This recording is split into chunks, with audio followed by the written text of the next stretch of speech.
Hey, greetings there, everybody. It's GleeCon here again with another episode of Lore of Warcraft. On our last episode, well, we did one of our parallel um, side journeys through the errata, and we finished off the Warcraft role-playing game campaign setting, like main source book.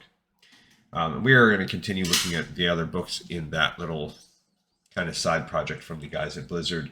Um, we also recently finished Blood of the Highborn, which we recapped last time. This episode, we're going to continue the Cycle of Hatred novel, which is our only novel in this kind of interim period. And on the last we read, Thrall and Jaina kind of met up. They helped settle each other down because things are getting tense between the Alliance and the Horde. And then we saw that behind the scenes that in the Alliance side anyway, the humans are still, this tension is building. So stay a while and listen as we read Chapter 4 of Cycle of Hatred. I'm not sure I understand what the problem is, Colonel. Lorena stared out the window of the small watch office for Northwatch Keep. The statement had been made by Major Davin, the current commander of Northwatch, who had been frustrating Lorena since she and her 6-soldier detail arrived an hour ago. From his seat at the small desk in the watch office's center, Davin, a stout man with a thick beard, had told Lorena that there was a convoy ship that had gotten lost in the fog. It was possible that that was the ship the orcs claimed to have seen. Lorena turned to look down at him, made easy by his being seated, though Lorena was taller than the Major even when standing, and said, "The problem, Major, is that the orcs were expecting help from us, and they should have gotten it." "What for?" Davin sounded genuinely confused. "They're our allies." Lorena couldn't believe she needed to explain this. Davin was a hero during the war, having been the only survivor of a brutal massacre of his platoon, which was escorting a wizard who was also killed. The intelligence he brought back had been invaluable. But now, the war hero just shrugged. "They fought with us, sure, but that was necessity. Colonel, they're not even civilized. Only reason to put up with them is because of Thrall, and he's only worth it because he was raised by humans. What happens to them ain't our concern." "Lady Proudmoore disagrees with that sentiment," Lorena said in a tight voice, "and so do I." She turned back around. The view of the great sea from this window was quite spectacular, and Lorena found she preferred it to looking at Davin's annoying face. "I've sent my people to find Captain Avenel and his crew to get their side of the story." Now Davin stood up. "With all due respect, Colonel, there's no side. Avenel's boat got lost. They got back on course. They came home. If an orc ship got itself attacked by pirates, then fine. But it's not our problem." "Yes, actually it is." She refused to turn to look at him. "Pirates on the whole aren't especially picky about who they attack. They'll go after goblins, orcs, trolls, ogres, elves, dwarves, or humans. If there are pirates operating that close to Ratchet, it does concern us." "I've been assigned to this post for 3 years, Colonel." Davin sounded petulant now. "I don't need you to tell me about pirates." "If that's the case, then you shouldn't need me to remind you why an orc ship being harassed is your concern." A small private whose uniform looked as if it had been fitted for someone a full head taller knocked meekly on the door to the watch office. Sir, there's some people here to see you and Colonel Lorena, sir. If that's okay, sir." "Who?" Captain asked. Captain Avenel, sir, and a soldier I don't know, sir." "That'd be Stroff," Lorena said. "He's the one I told to bring the captain here." Davin fixed Lorena with a glare. "And what's the use of embarrassing the man by bringing him up to the watch office like a common prisoner?"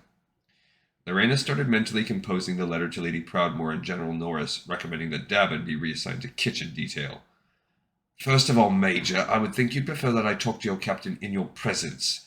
Secondly, do you usually bring criminals to the watch office rather than the brig?" Apparently, Davin was content to continue glaring rather than answer her question.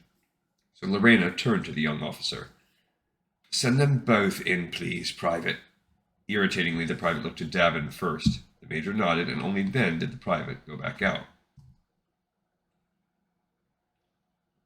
2 men then entered the small office.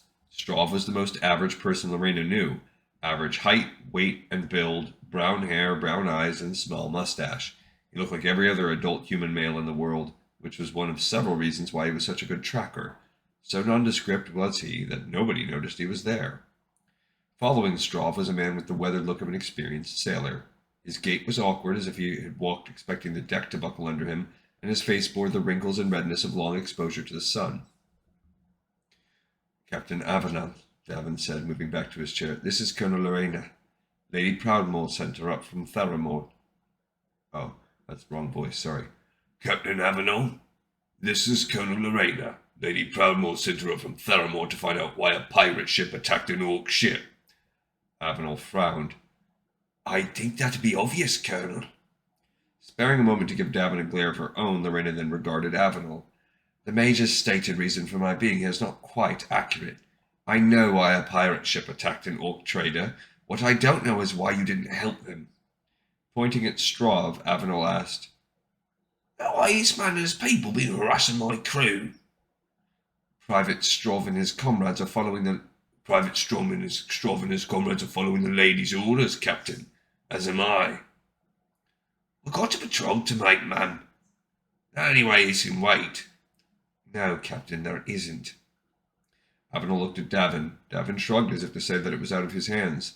Then the captain looked witheringly at Lorena. Fine. What's this attack supposed to have happened?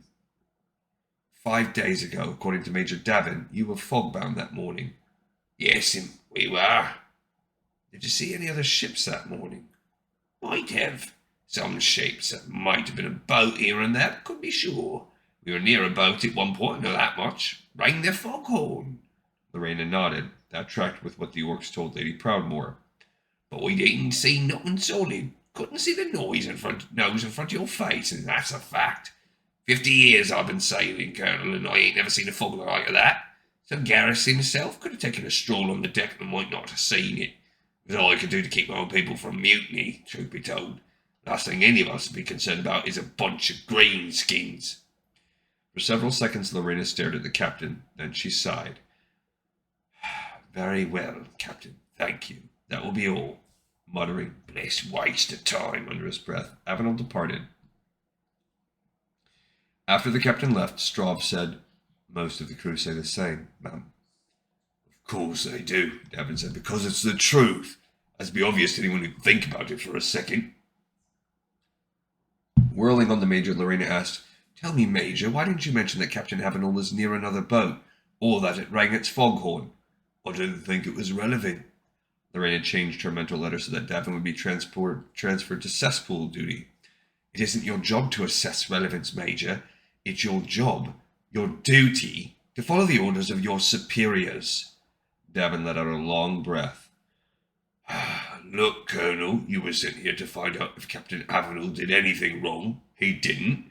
And what does it matter if a bunch of greenskins got their cargo took? Actually, they didn't. They fought off the pirates on their own. Now Davin stood again, looking at Lorena like she was mad. And with all due respect, ma'am, what's the meaning of this inquiry? It's not like the greenskins needed our help. So why treat us like criminals? As I said, we did nothing wrong.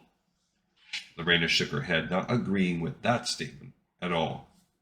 So originally I was thinking that maybe this was more Burning Blade, but no, this might just be the animosity that's already existing between the two sides. I mean, that doesn't rule it out. Sure, maybe there's some Burning Blade machinations still going on here, but it doesn't seem to me that there needs to be much, if any, nudging at all. There's plenty of, racism, resentment, animosity between sides, which honestly would be understandable, because not that I condone it or anything like that, or who knows what I would do during the time, but these people have been in war for decades. There's been atrocities committed on both sides. It would be asking a lot to assume them to be civil with one another. All right. Thank you, everyone. As always, I greatly appreciate you and your attention in tuning in to Lore of Warcraft. This episode, In the Pipe 5x5.